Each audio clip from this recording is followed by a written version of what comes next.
understand your audience, understand your customer, your client before you go spend a lot of money. Like, why would you spend $1 on anything? I think it's one of the things I see the most frustrated with business owners is they go spend all this money to learn that nothing worked. I'd rather you spend a little money up front to figure out what's going to work so you don't have to go through that pain. So for us, we just have a very sophisticated way of looking at it on the data side, but it's to understand the customer or the client or in politics, the voter, so that we can deliver content, brand, ads, whatever it is.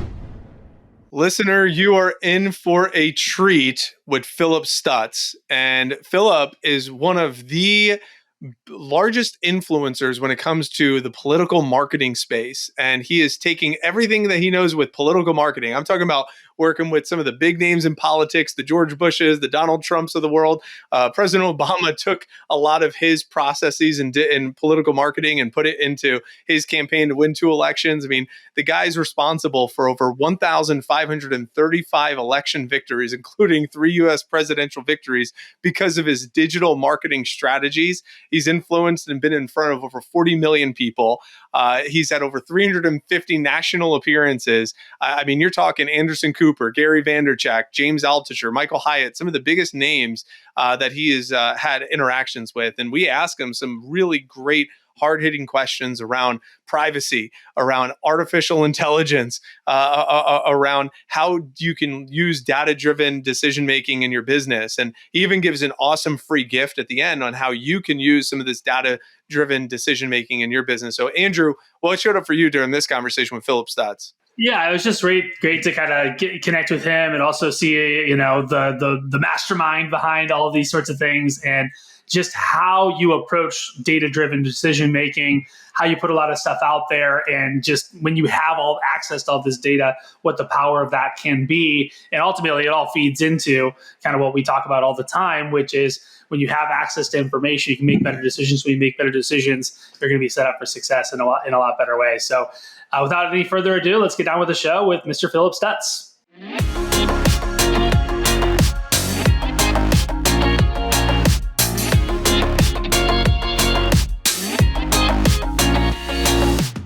So welcome back. I'm here with Andrew Biggs. I'm Mike Abramowitz, and we're here with Phillip Stutts. And I'll tell you right now, you're in for a treat because this is a guy who is going to unleash the behind the scenes of what happens in political marketing and how you could use it for business marketing. So Phillip, welcome to the show. We're excited to have you here. Man, let's do it. Front row dads, let's get it done. That's right. That's right. I am really interested in your response to this first question because I've been thinking about it since I've been following your work. And I see these political campaigns, all right, where the one party is bashing the other party. And it's like all the reasons on why this person sucks. Vote for me. Yeah, I make those ads.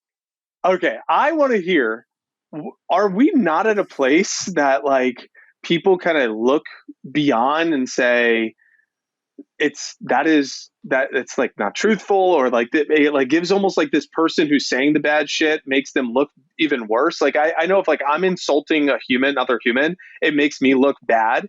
But like, does our society, does our public still buy into that type of advertising? And if so, I'd like to know why. And if so, is that a type of strategy that we think that makes sense for business owners as well, if it works so well in political campaigns? So I'm going right in for it. Yeah, it's going to be my 3rd marketing book, which I'm going to start at some point this year. So the answer to the last point is yes. The second part is what you're pretty much recognizing is the negative ad, right? So why in politics do you think we run the negative ad? Why do I mean, it's going to sway the listener I would think it's going to sway the listener, or it's going to reinforce. It's going to sway someone or reinforce what, oh yeah, I believe that. So therefore, let me vote for this guy that I thought I was going to vote for. But Andrew, what about you? I would say people are maybe more motivated by avoiding pain than gaining pleasure, kind of that like primal sense, potentially. I also think, I was listening to somebody, I forget who it was, but that oftentimes the election, it's like, who can you make the election a referendum on? And if you can make it a referendum on somebody, right? In 2024, the Democrats tried to make it about Trump, or 2020, they tried to make it about Trump, right? In 2016, Trump kind of made it about Hillary and the emails. And so it's like, okay, if we can make it a referendum on somebody, then generally speaking, that's a good strategy. And you don't even have to necessarily articulate what you're for. You can articulate what you're against. Yeah. I could be wrong, though. You're the expert. What do you think? Well, I just think it's let me give you a more simplified answer. It works. But why? I'll give you why. I'm just saying, why do we run them? Because it works. And so here's the thing that you're not thinking about. In an election, you don't need 100% of the vote. You don't need 55% of the vote. You need 50.1. So if you offend 49.9, who gives a shit? And so when we find out through data, through voter data, what those voters are driven by, then we know that there are certain messages that we can hammer over and over and over again that will get us 50.1 or more. And that's why we do it. And so you may hate it. Everybody hates it. I actually, when I'm on stage, I ask the question to the crowd, how many people love negative political ads? And everybody, there's not one hand that goes up. And I'm like, great. We do it because it works, right? In the corporate world, okay, you can't it's the same principle. You can't execute it the same because you can't offend 49.9% of your audience, right? But in politics, you absolutely can't. It doesn't matter. And so, we have a very sophisticated ability to look at data where you may see an ad, maybe it's a TV ad, and you're like, that does not resonate with me at all. Well, it's probably not meant for you. Or maybe it's like, no, I like that guy. I don't know why he's running that ad. Okay, well, you're already going to vote for him. So who cares if you like it or not? It's good. How do you get the data, right? I mean, that's where my mind goes, is like a really interesting thing. So you mentioned the sophisticated data systems. I think about what's useful from a context perspective to help me understand the political landscape better, to help the listener understand the political landscape and what they're absorbing and watching and paying attention to. But also, even just selfishly as a business owner, it's like being able to make data-driven decisions. I mean, we did an entire episode on that topic. But I sense that the level of data sophistication that you're bringing to the table is far greater than the Google spreadsheets that we're operating on.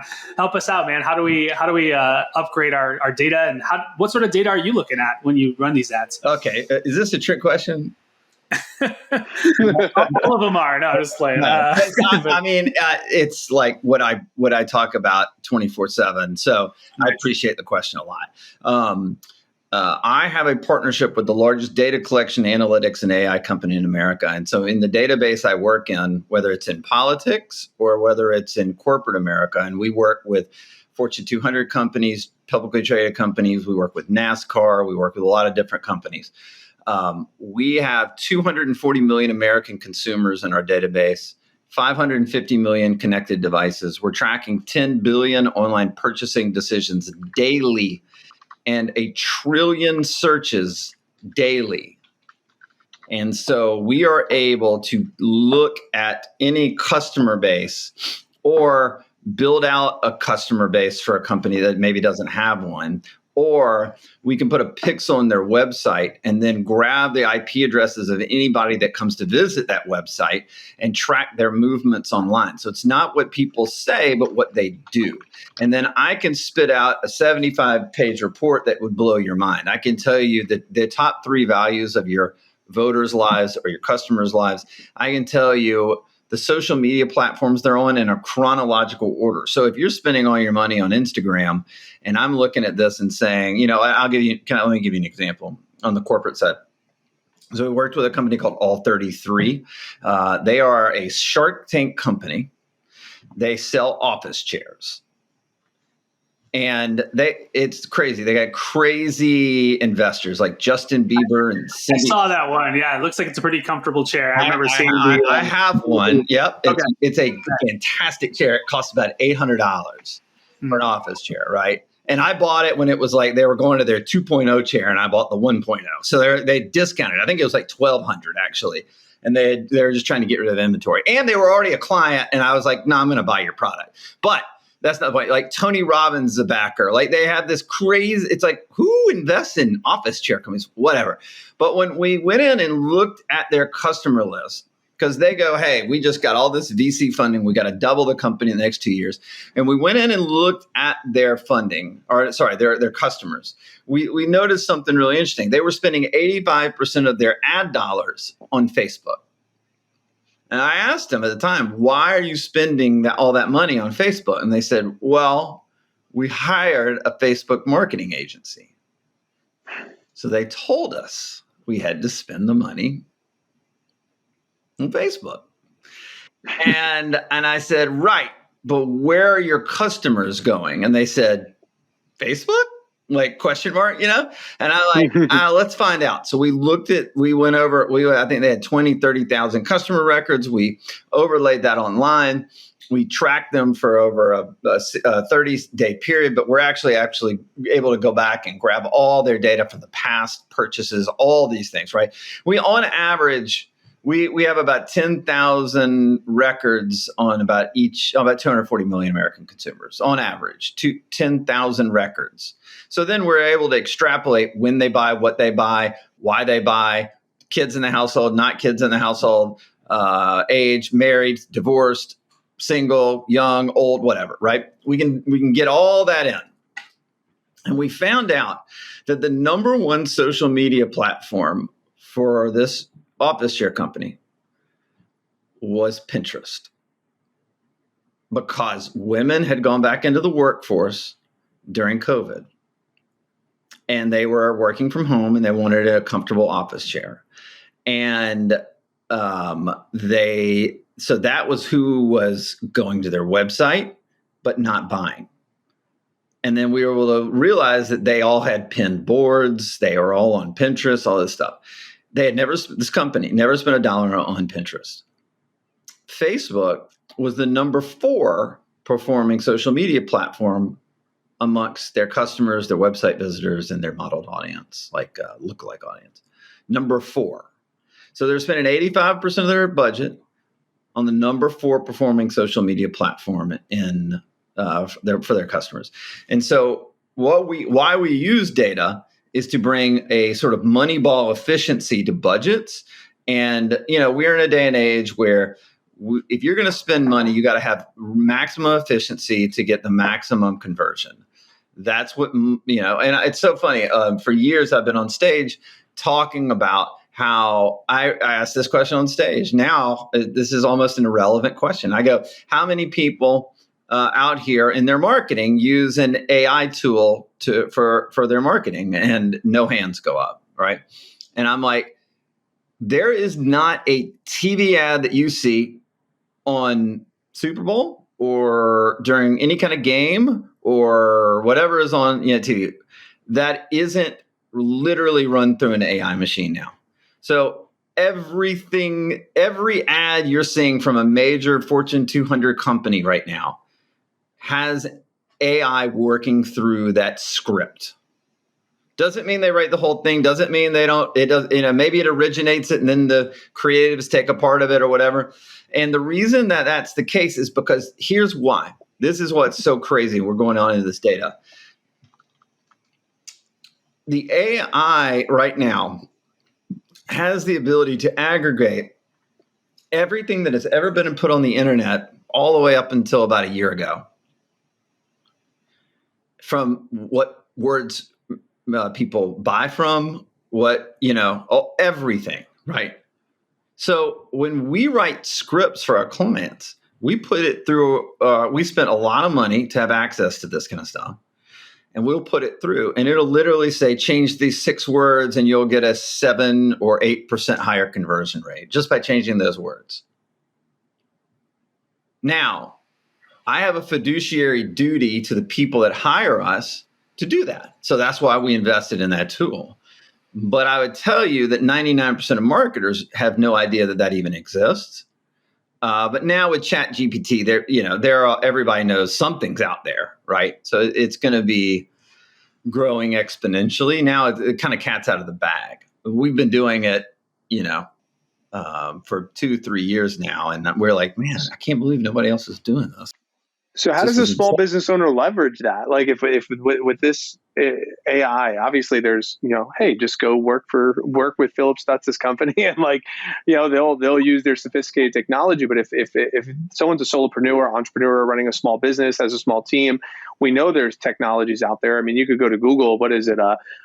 There's an AI for that.com or something like that, right? And there's like all the different AIs. So where would you suggest somebody might start, or what are the top 3 to 5 that you would suggest? That's my Yeah. first question. I have a second question in a moment, but I'd like to Yeah. hear your take on that one first. Okay. I mean, I would Google AI copywriting. You will literally get 1,000 different versions, and then you're going to have to work through that.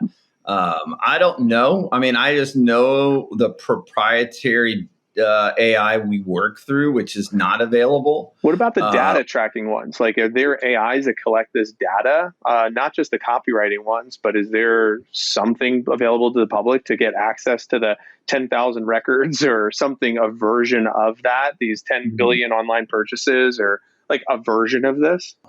I mean, you can go into Google Analytics, you can go into Facebook Analytics, you can go into Twitter Analytics or Instagram Analytics. If you don't have money, right, you can do surveys of your customers. You can offer them an incentive to fill out a survey. Here's a 10% discount. Anything's better than nothing, right? This is what I always tell people. Do you think when I started my companies, was like, hey, I'm going to spend all this money on data?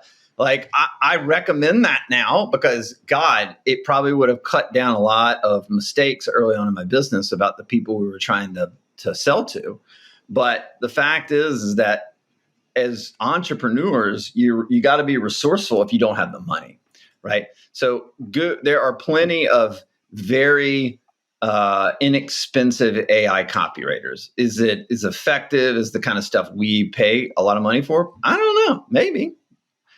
But on the data front, no, there's just nothing. Like, again, my data partner has been collecting data when data was the Wild West. And so the fact that we have 10,000 records, people say, oh, how are you affected by, iOS's security that cut down on people's ability to track and all that stuff.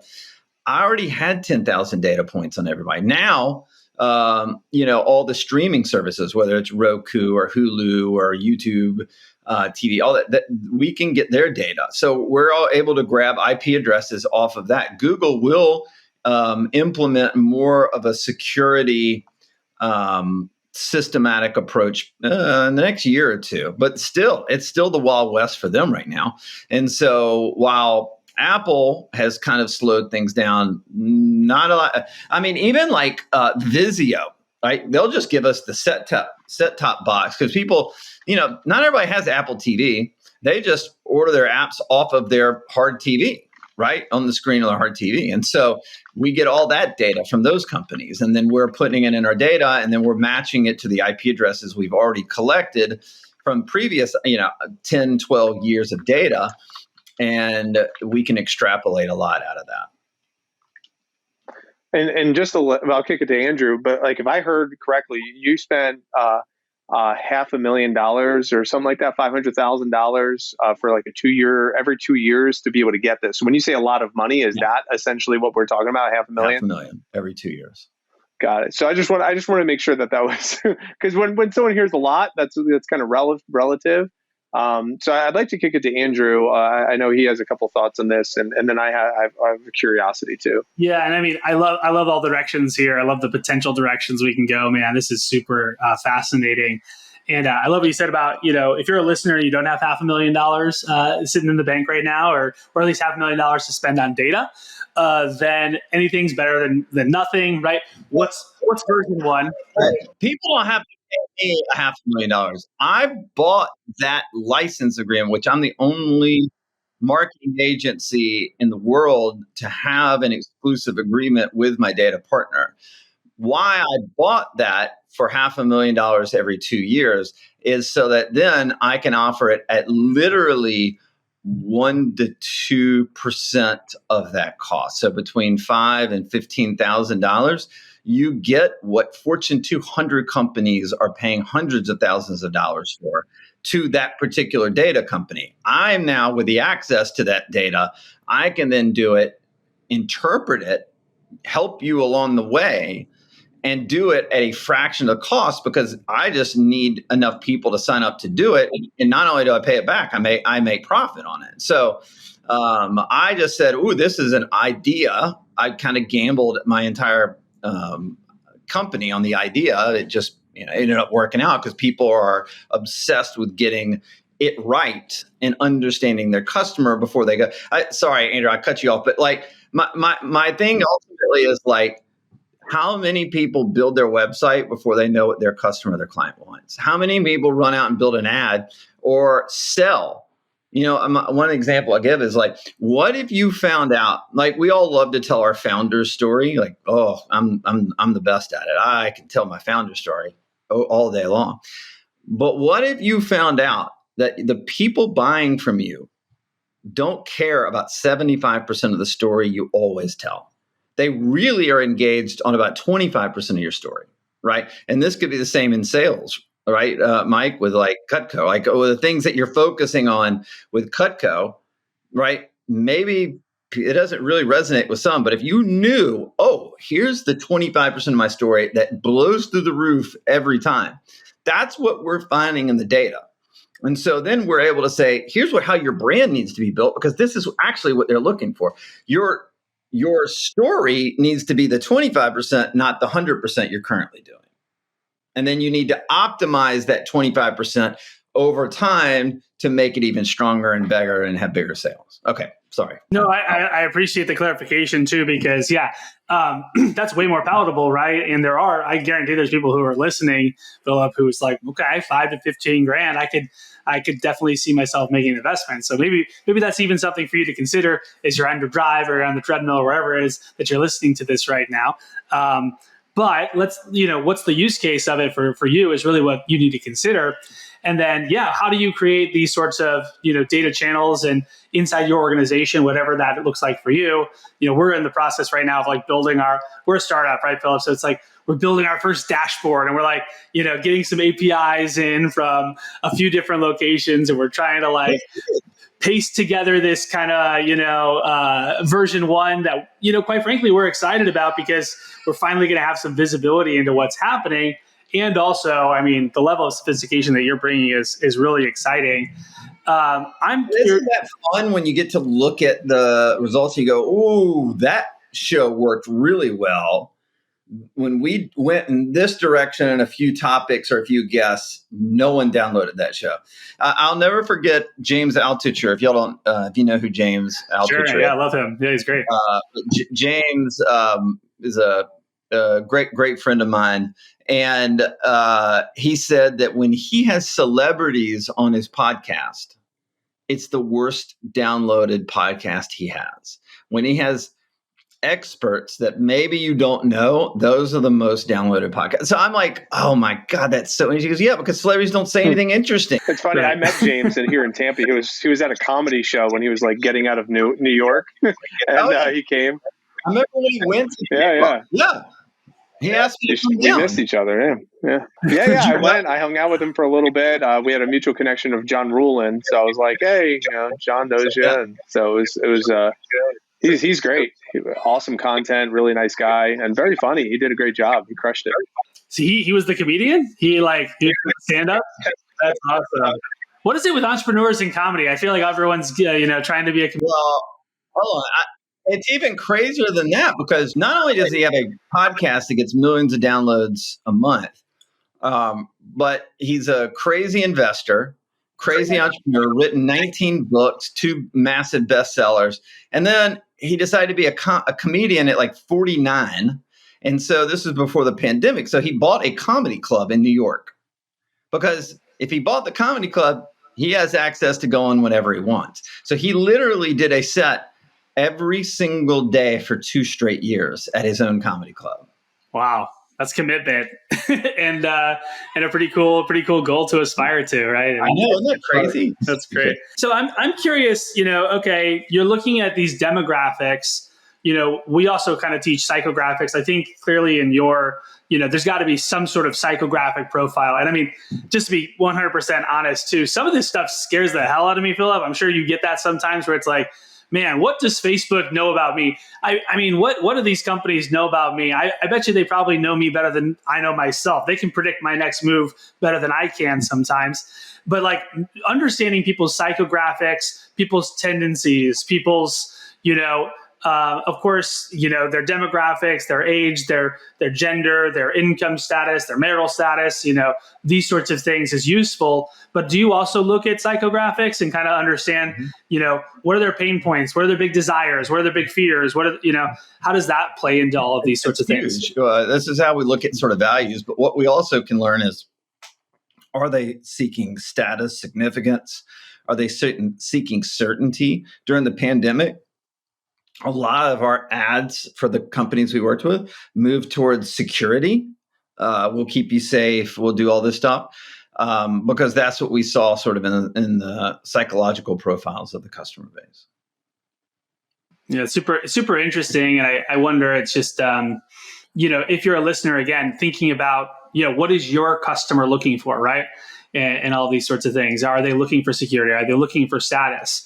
Are they looking for growth? Are they looking for love? What, like connection, community, intimacy, peace of mind? Like, I don't know what they're looking for, but you need to at least ask yourself that question and find out how you can get some data on that.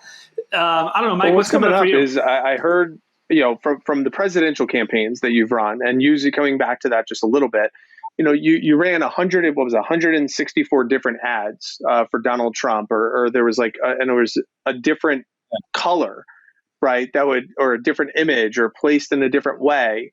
What's number one? I'd love to have you just tell the story, because I think that's really fascinating. Just because you worked with Trump and two of Bush campaigns, if I'm not mistaken, if I heard that right, and then 1,400 other, other campaigns that you've won or been a part of. But the idea of how intricate you can get with these ads, and I know you also have a 5-step strategy that you put into place for this. So if you could just kind of riff on that, I'd love to hear, number one, the story of working behind the scenes with some of the most powerful people in the world, and how these ads and some of these strategies and the data making decisions and all of that kind of goes behind it. I think it's really fascinating if you just want to kind of riff on it, whatever direction you feel is appropriate. Yeah, no, I mean, look, I wrote the Undefeated Marketing System, which is a 5-step system for anybody that is frustrated with marketing and wants to figure out how to be more successful. You've seen the theme of this pod so far is, first step is understand your audience, understand your customer, your client before you go spend a lot of money. Like, why would you spend $1 on anything? Like, I think it's one of the things I see the most frustrated with business owners is they go spend all this money to learn that nothing worked. I'd rather you spend a little money up front to figure out what's going to work so you don't have to go through that pain, right? So for us, we just have a very sophisticated way of looking at it on the data side, but it's to understand the customer and the client, or in politics, the voter, so that we can, deliver content, brand, ads, whatever it is, that resonate with the people you're sending them to, right? So that's step one. Step two is okay, now that you know what your customer or your client, your voter thinks, you kind of have to put a plan in place, a strategic map. And what I mean by that, and we touched on it for a second earlier, but it's the Moneyball approach. What is your budget? What is your timelines? What's the messaging that you're going to use and test and try? The reason I say that is because if you have a $100,000 budget on your marketing, you should spend every single penny as efficiently as possible. And that can go in 100 different directions. And so you've got to be, you got to put a plan in place based on what you find in this data. And the third step is the building your brand. I always say, I can't tell you how many people I'm like, why did you build your brand this way? They said, well, we hired a marketing agency, and they said the first thing we need to do is spend a bunch of money on our brand. And I'm like, but what if the brand doesn't resonate with your voter, customer, or client? And they go, oh, I didn't think about that. And I'm like, right, because there's this lack of empathy in the business world, the marketing world, the entrepreneur. It's like, no, I have an idea. You must listen. Well, it's actually like, no, I have an idea. Let me figure out 8 different ways I could communicate that idea and figure out which one works the best. That's what you're trying to figure out. It's really that simple, right?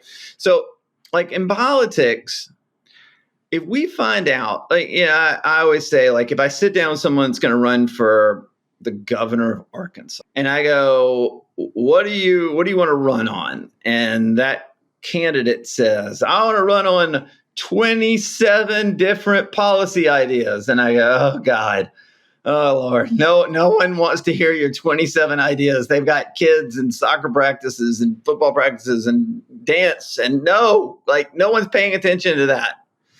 I was like, what you've got to do is like narrow that down. And when you look at the data, like we've been talking about, you find out what we would do typically is we would go into the field and lay out those 27 policy ideas that politician wants to talk about. And then what we find is that there's usually 1, 2, or 3 total issues within the 27 that will get that candidate to win by 50.1. And we're going back, right? So 50.1. And so from that point forward, I'm not talking about the other 24 issues or the other 25 issues. I'm talking about 2 or 3 issues. So when I build that brand, which is for us, step 3, the brand is only going to mention what issues? The 2 or 3 that we found in the data that says the voters care about these issues so much that they would vote for an unknown or even an unsavory candidate. They'd vote for a Republican even though they're Democrat, right? So that's why the brand is third, is to figure out where you resonate the most with that voter or that customer and make sure your brand is built around that. And then the 4th step, and this gets to what you were asking, Mike, is now that you've got the data, now that you have your strategic roadmap in place and your budgets and your timelines and you've built your brand, you go test the messages you find from that data. And let's say we found 3 messages. You go test those messages many different ways to figure out which one resonates the most, like not of those issues, but how you communicate each of those issues. So the question you had, and let me clarify something. I did not do this for Trump. This is Trump's digital team, his digital marketing director, and I had coffee the day after the election, and this is what he told me. We were helping and doing some other stuff, but not that. So he said, this is after his 2016, but he said, Phillip, we would go on a Facebook and we knew that one message would crush. We just didn't know how it would crush. So we would put one message, and in that message, and then we would do 164 different versions of one ad, 164 versions of one message. I go, like, how? And he's like, well, we do one of the ads in a blue background, a green background, a red background. We have a man in the ad, a woman in the ad. We'd have a font size in the right corner, a different font size in the left corner.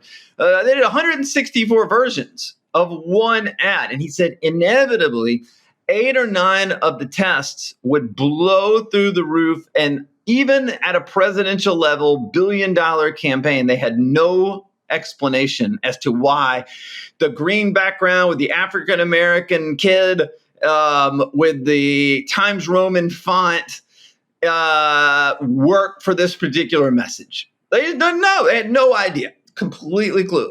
But it worked. And it blew, like organically, it blew through all the other testing ads they did. Now, if you found in your testing of these messages that they knew this message would work. They just didn't know how it would work. So when they went in and they said that, they go, okay, so now they're about to spend $100 million on an ad.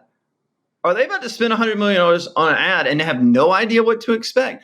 Or do they, on 164 different versions, find out the ones that blow through the roof and then go, now we're going to go spend our money confidently, knowing that this thing's going to be successful. And we can go to the candidate, Trump, and say, here's why we're running this. And he's like, good, go. And then, you don't want to fail Trump. But they didn't have to, because they knew it was going to work. And it always did. And it was like guarantees. And this is what I'm trying to teach business owners, that the world of political campaigns, we can't afford to risk things not working because our candidates either win or they go away forever. And if they go away forever, for me as a business owner, well, I don't make any more money off that politician. Or they could get elected to state house and then they run again a couple of years later for lieutenant governor and then the governor, and then they run for U.S. Senate, and then they run for president. I got a client for 20 years. So who am I going to do everything I can to make sure they're successful? Who am I obsessed with their success? By the way, you didn't say I'm obsessed with my success. I said I'm obsessed with the candidate's success. I'm obsessed with my client's success. I'm obsessed with the voter and the customer more than I am my own client, because that's who I'm the advocate for. Right. And that's how I look at it. I love it, Phillip. And I mean, this is so good. There's so many different directions we could take it. I mean, and I look just a really practical thing that I want to make sure we double click on is like this idea of A/B testing, right? But this is like A, B, C, D, right? A to the 164th degree, testing. And when you run this sort of data-driven approach, and that's what I've heard from pretty much anyone who's has any sort of expertise, is like, you got to test things. And a lot of times you really don't know what's going to work. It's like the ad that you love, that you think is great, that like really resonates with you. It might be a shitty ad and no one cares, right? And the one that you think is bland and boring, it's a hit, right? It's a home run. And it's like, you don't know until you test the data. So it's just like very much a data-driven approach, right? That you're taking and providing. And then you have basically a guarantee that if I put more money into this, I will get a return. And so many entrepreneurs never get to a place where they can spend $1 and make $3, right? And once you do that, then okay, we have a little formula here, a little machine that we can just, okay, what's our budget? Okay, maybe it's only $100,000, maybe it's only $1,000 a month or $10,000, a month or whatever it is, but put that in and then know that you're going to get 30,000 return on that 10,000, and then you just keep reinvesting. So I just want to make sure we double click on that sort of A, B, C, D, E, F, G testing, if you will. That's really great. I mean, there's so many cool directions we can go, man. I mean, one of like our little curiosities that we would love to maybe ask about is just like, on the politics side. I mean, it's obviously super polarized right now. At least that's what everyone says. And that's the message that we get. It feels that way. It feels like, we're increasingly kind of being divided. Is that a good thing or a bad thing? I don't know. It's probably bad, long term, but it's, how do we, that's an interesting thing to kind of bring something to the table that is interesting that I'd love to hear your perspective on. I'd also love to hear just, what does resonate with voters? What does move them? What are the issues that actually, spur them into action? Is it the economy, inflation, education, police reform, abortion? Like what moves the needle for folks generally speaking? And I also assume that that's a moving target too. So maybe speak to that a little bit. Well, you just nailed it. It's an absolutely unmoving target. What worked in 2022 will not work in 2024. Just right now, crime and inflation and don't be crazy are pretty much the three things. Crime, inflation, and don't be crazy. If you want to run for office in 2024, there's your ticket, right? Go run with it. At least win a local mayor, or a state representative seat or something with that. We need more better than rich listeners in positions of power. I mean, Republicans got it wrong in 2022 because they said, this is going to be a backlash against all this COVID. That was perplexing too, right? I mean, it was like... I'll tell you why it shouldn't have been, but let me just say, the COVID mandates it's going to be a bloodbath for Democrats, right? And then the abortion thing happened in June of 2022, the abortion ruling by the Supreme Court. And voters went, okay, what happens here? And, I heard from a lot of people, it's going to be a big deal. And I'm like, is it going to be a big deal? I don't really know if it is or not. And then you had state legislatures all over the country, Republican state legislatures, try to put like a full abortion ban in place, right? Well, that sabotaged the Republicans. Now, I'm not here to argue whether that should have happened on a policy side or not. I'm just talking about an election side. It just sabotaged the elections. In Michigan, The Republicans, I think, had been in control of the state legislature since 1983, and they had an abortion ban. They put an abortion ban on the ballot, and they got wiped out. And the Democrats now control their state house.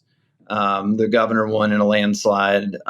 It just like on and on. We just have so many stats, and so. I think the Democrats will try to resurrect the abortion issue in 2024 because it worked. So let's get the band back together, and they'll probably get a little traction on that. Now, if Trump is the nominee, it's going to get it's going to resonate because they're like, you got this plus crazy, and I've worked with Trump, but that's the way they view him.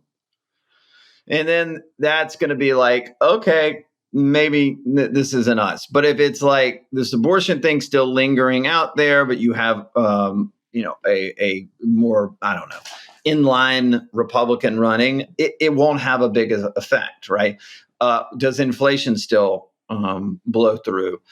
Is crime continue? Is defund the police still going and going and going? And so there will be other hot issues. The abortion issue may literally drop off the agenda because there are so many things. What will be interesting to see is who's on defense and who's on offense. So the Republicans are on defense with abortion, but Democrats are on defense on crime, on inflation, on mandates, on past mistakes, on things like that. And then, Jesus, if you got Biden versus Trump, you just got, two old geezers running. So I don't know, in that regard, right? The personality side of things.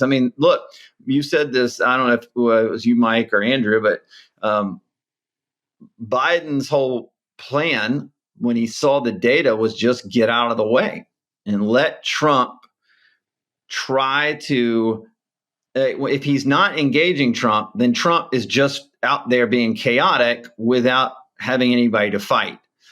And so they hid Biden in the basement, metaphorically, but kind of literally for like 6 months until the debates. And they knew that was their strategy to win. They didn't know if it would win or not, but they knew the only way they could win was to do that strategy. And so people got tired of Trump. Well, that strategy, along with let's shut everyone up and censor some people over here, and let's not show this story over here. That's right. I always say I do not believe in election day fraud in 2020. Election day fraud. I think it's a ridiculous claim. They've never proven any evidence of it at all. But we now know that Twitter and Facebook and Google were suppressing voices. We know about the Hunter Biden laptop and all that, but we also know that like Mark Zuckerberg was going and spending close to $1 billion in inner cities to drive votes. There were these ballot harvesting things going on, and there were a million other things that could have done. Could it have swayed the election? I don't know. The election was decided by 42,000 votes. So you tell me, 42,000 votes between Georgia, Arizona, in Wisconsin, 42,000 votes between those three states total. So that means 21,000 people that went in to vote for Biden on election day in those three states decided at the last second to switch to Trump. We'd still have a President Trump, right? Yeah, it's fascinating, and like you said, there's so much complications in this, and there's so much money, there's so much at stake, so to speak. Ideologically and financially, and all the special interests. It's just, it's playing at the highest level. So just the fact that you have the inside scoop for us, we really appreciate it, man. This is great. You talked about AI. You're using these AIs. I would love to maybe talk about that. ChatGPT is blowing up. Everyone in our community is using it. Every single day, it seems like people are uncovering different ways to use it. And that's just one, version. It's a free version, and there's all these other AIs out there. I hear stories about like this Microsoft AI that's kind of going like rogue a little bit. Okay, that's with ChatGPT, right? And it's like it told some guy to leave his wife, and like you don't love her, you love me. And it said I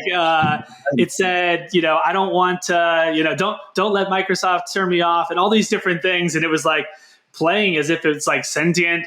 I would just love to hear, man, like for somebody who has way more understanding of these models and how they're built and such, and all the inputs that are going in.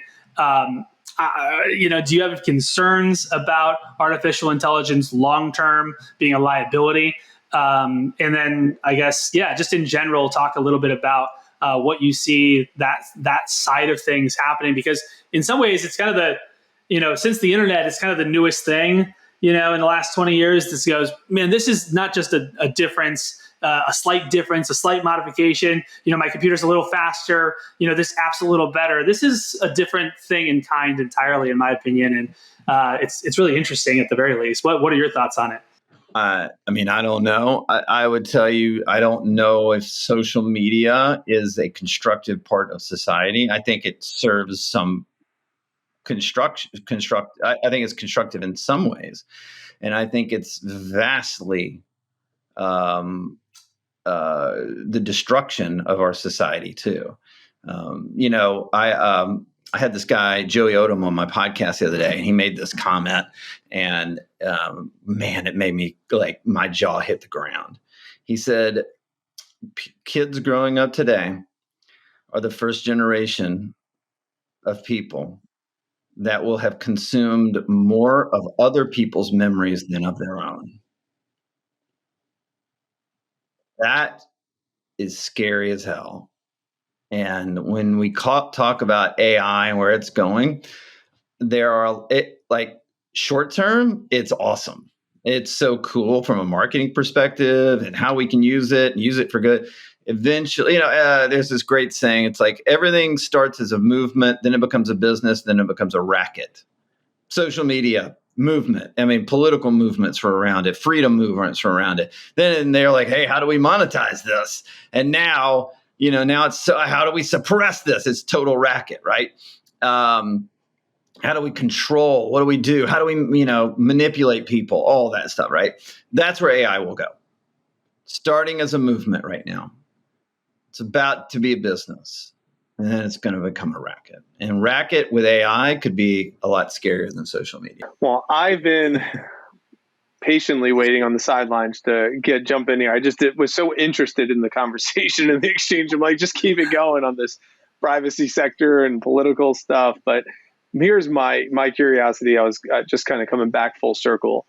You totally different, but you own and run 6 different companies. You are a family man first. When you introduce yourself, you have an unbelievable following. You have an incredible infrastructure that you've kind of built for yourself, moving from DC, creating your dream house, living on the water. Like, you have this really beautiful life.